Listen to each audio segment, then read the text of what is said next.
Alright, chat, lock into the video. Here we go. He noticed an African-American girl that seemed annoyed and upset, so he walked over to her to figure out what was wrong.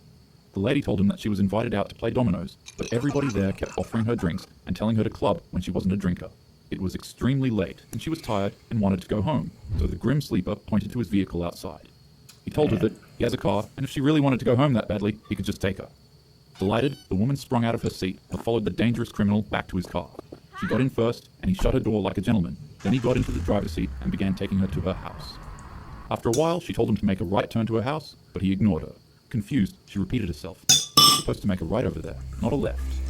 Realizing the criminal was no longer responding, the lady quickly went to open the door to get out of the car, but it was then that she finally realized that the door didn't have a handle on the inside.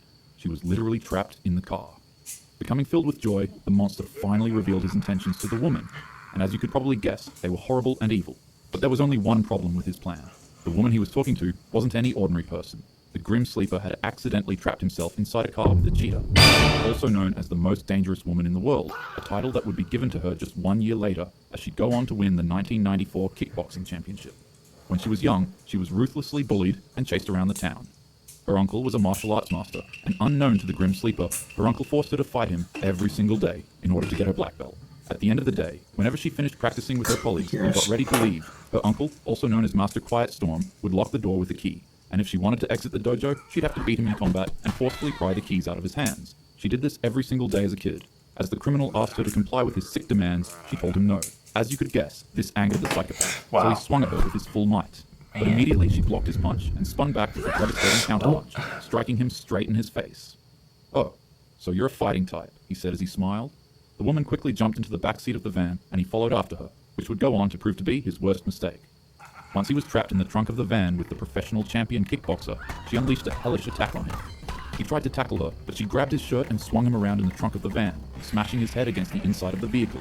She then flipped his shirt over his head while unloading a flurry of non-stop punches to his face, causing him to fall backwards on his butt.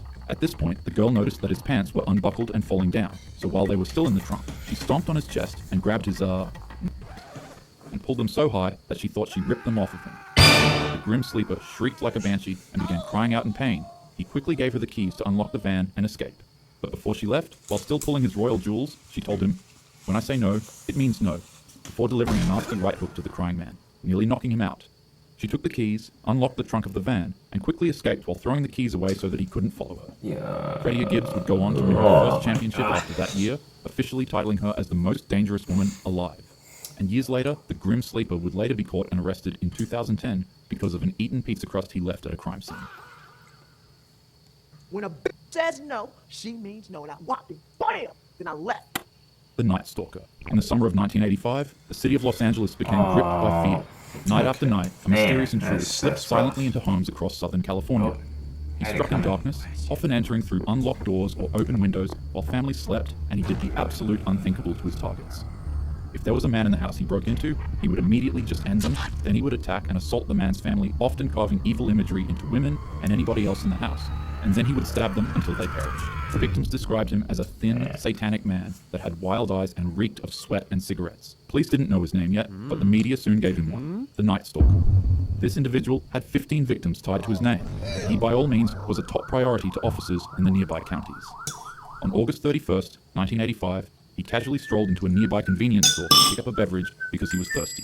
And right next to the drinking serving, he noticed a rack of newspapers that all had a wanted poster of his face on it. He immediately panicked and darted out of the doors looking for an individual to target and carjack so that he could leave the area. The criminal jumped into the car of a 28-year-old woman named Angelina. Without wasting a second, he began to punch her in the stomach and forcefully steal her car from her. What the Night Stalker failed to notice is that her neighbor was nearby watching it happen, and he also had huge balls. As the neighbor ran over to help Angelina, the Night Stalker told him to stay back and warned him that he had a gun. The 50-year-old neighbor called his bluff and ripped the scumbag right out of the car. And it was at this point that this man had realized that he'd chosen the absolute worst neighborhood to do a carjacking in, because he instantly found himself surrounded by a huge, angry mob. Everybody in the neighborhood knew who he was, they knew all of his crimes, and worst of all, they weren't police officers, so their idea of justice wasn't jail, it was death. The crowd of people beat him viciously. Angelina's husband ripped a steel rod out of a metal fence and began smashing his head with it, while another neighbor attacked him with a makeshift spear made out of barbecue equipment. Multiple people grabbed and tugged at him from different directions, beating him senselessly with anything they could find. They beat him so bad that when police showed up, he began crying out, "I did it! It's me!" begging them to arrest him.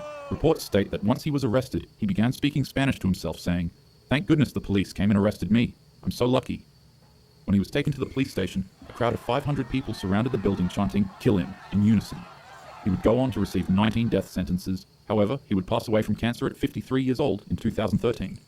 Honestly, if I was the cop tasked with arresting him that day, I probably would have just driven around in circles and pretended like I couldn't find him so that he could spend some more time with the crowd of victims he had been terrorizing for the past year. The crash out incident. While most either don't know or just don't believe it, this man is a serial killer. Allegedly.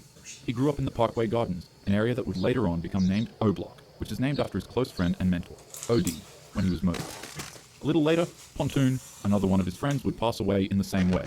And, I should probably mention that his father was also murdered when he was but he still had a brother-like figure that he kept around as a close friend, White White, except, because in 2012, White White would pass away on Von's 18th birthday, right in front of him at a gas station. It's important to note that it was this specific traumatic incident that caused him to become a serial killer, as after this moment, he would later on be connected to over 10 or 11 murders throughout his life, whilst also taking deep, nearly sociopathic pleasure in the lives he ended and putting it into his songs. Allegedly, of course. Nonetheless, he really did what he rapped about in his music, which is what caused him to develop contempt for another. Yeah, so pretty much this video is literally serial killers who came across the right one. I mean, I honestly have nothing to say about it, so that's why I'm not really talking throughout the video. They pretty much all got what they all had it coming. Young boy. Von took a lot of pride in the crimes he committed, especially since it what eventually made him become popular and successful. That's what happened. They're trying to be a serial killer. But Von didn't believe that he actually go beat somebody up. Oh yeah, I remember the situation. Him to see another I remember this. More virality than him. When he believed he was a fraud, should have just left it alone and went home. Upset him.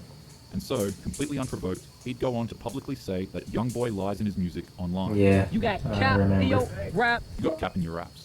This would start a pretty petty back and forth between the two young men. Von would begin flirting with the mother of Young Boy's kids. Young Boy would flirt with Von's ex, then they sent disses at each other, and blah blah blah. Get the gist. Despite the clear animosity between the two individuals, Von would go on to say that there was no bad blood between him and Young Boy at all, which would later on prove to be obviously untrue. On November 5th, 2020, he would get up, hop into his bulletproof Hellcat, and head out to a club to perform his show. That's crazy. With 8 other cars that were guarding and following him. At the club, despite everything seeming normal and fun at first, people close to Davon noticed that he seemed off. The man frequently mentioned paranoia and feeling like the spirits of the lives he ended were always watching him. Many people said he could switch from being calm, collected, and silly to seeming very off or sociopathic. A lot of people generally started to believe that he might have had a literal demon living inside of him, or something seriously wrong with his head. And it was noted that he was allegedly given inside information that one of Young Boy's friends was at a nearby club that was extremely close to him. This friend's name is Quando Rondo. After he finished performing at his show, he and his entourage got up, went inside of their cars, and headed back home to call it a day. However, suddenly, the security guards noticed that Von's car had gone missing. He made a detour to the club that Quando Rondo was at, and waited patiently. His entourage later on showed up and found Von. After regrouping with him, they put all of their weapons away inside of the car, and got ready to head inside of the club. But it was at this moment that one of Von's associates located the person he was looking for. As Quando Rondo was leaving the club, Von bumped into him, head-on, and began to beat him ruthlessly. The man was terrified, later stating that he didn't even know who was fighting him, but once he realized it was Von, it felt like the devil or a demon was attacking him. It's like I had an out-of-body experience. Like it's like the devil was coming to get me. Like it's like my soul. Like I can't even explain it, man. Von was doing what he loved, and the man he was attacking was likely going to become another victim that he'd rap about in his song. Thanks so much for watching this video. Hope you enjoyed it. See you next time. Oh yeah, and subscribe.